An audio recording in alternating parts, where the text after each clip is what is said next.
L'enfant, dans toute société, représente une richesse inestimable pour la communauté et une fierté pour ses parents.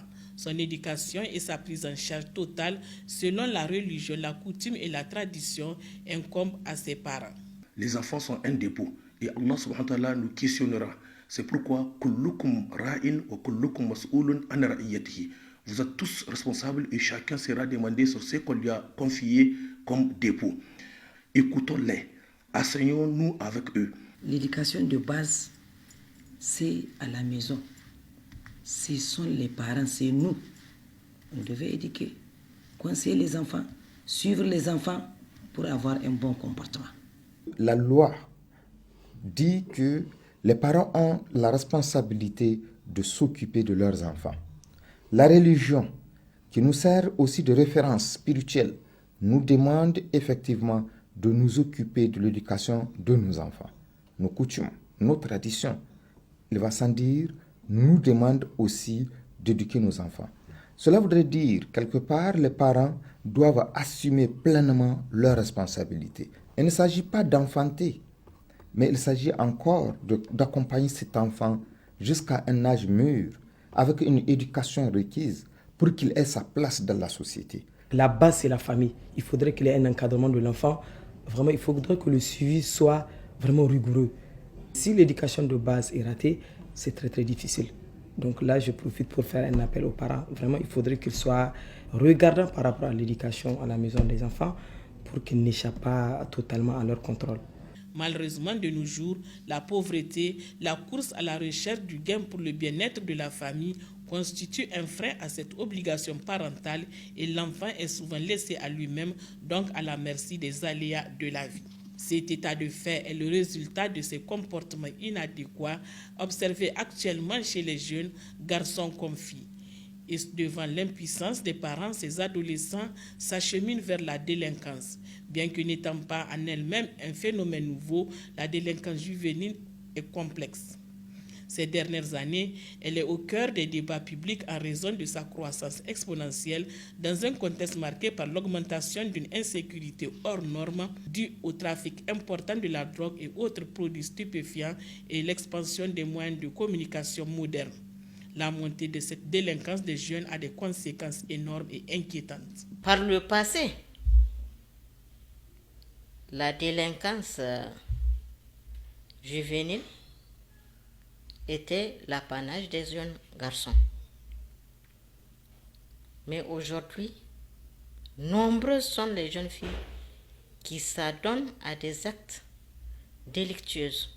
C'est des filles qui prennent de l'alcool, qui prennent de la drogue, qui consomment chicha, qui font les rues la nuit, qui sont tout le temps dans les boîtes de nuit, du soir jusqu'à l'aube. Ces filles-là, elles exercent les mêmes pratiques que les jeunes garçons. Elles sont des complices. C'est-à-dire, elles se retrouvent dans des réseaux de gangs. Elles-mêmes sont des voleuses, des filles qui font le tour lors des cérémonies de baptême ou de mariage, qui essayent de voler les gens. Des filles qui fréquentent les marchés, elles portent même des hijabs.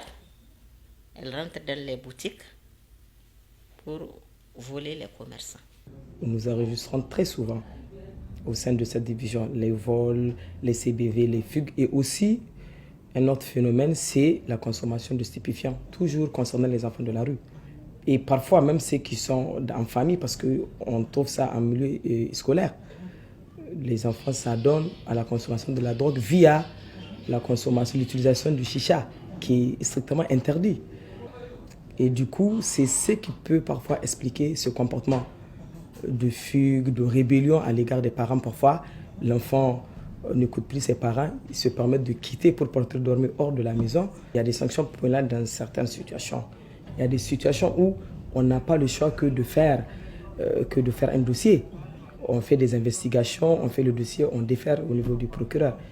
Donc, mais les cas où on voit qu'on peut faire quelque chose pour ne pas amener l'enfant devant le procureur et qui risque d'aller en prison, on essaye de donner une chance à l'enfant par ce que je viens de dire là, les remontrances, les sensibilisations et amener les parents aussi à s'impliquer dans ce suivi, dans ce contrôle avec nous pour voir un petit changement.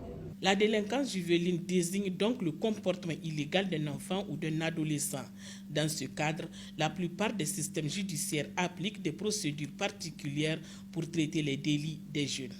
La loi 2014-72 a proposé deux ou trois alternatives à un substitut ou à un procureur pour prendre en charge un cas. Mais le législateur a mis quand même en avant l'aspect protection.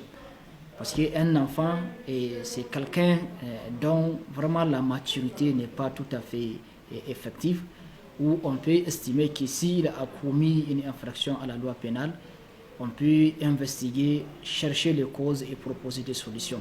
En respectant pratiquement toutes les conventions et traités internationaux que notre pays a effectivement ratifiés, que notre législation a intégré certaines dispositions de ces conventions pour se conformer à nos engagements au niveau international.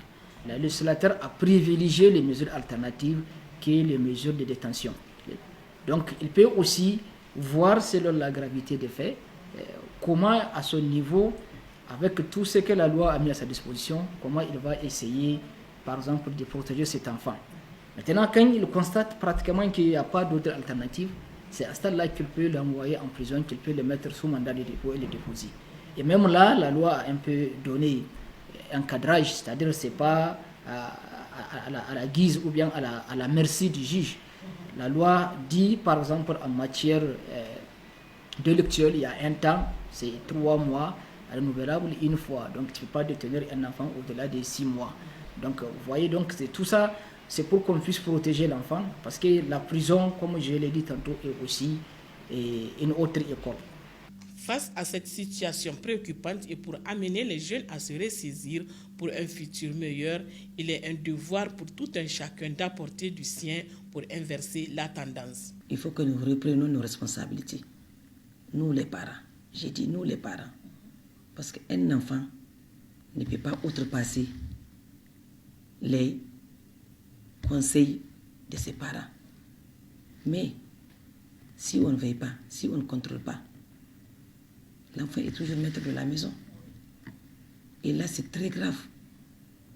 C'est très grave pour nous.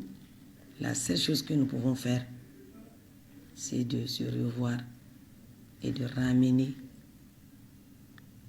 cette bonne pratique de nos coutumes et mœurs, cette bonne pratique de nos arrière-grands-parents, c'est que nous, on nous a enseigné. Donc, il faut que les parents soient toujours à côté de leurs enfants. Au Niger, la protection de l'enfant constitue une priorité majeure pour les autorités.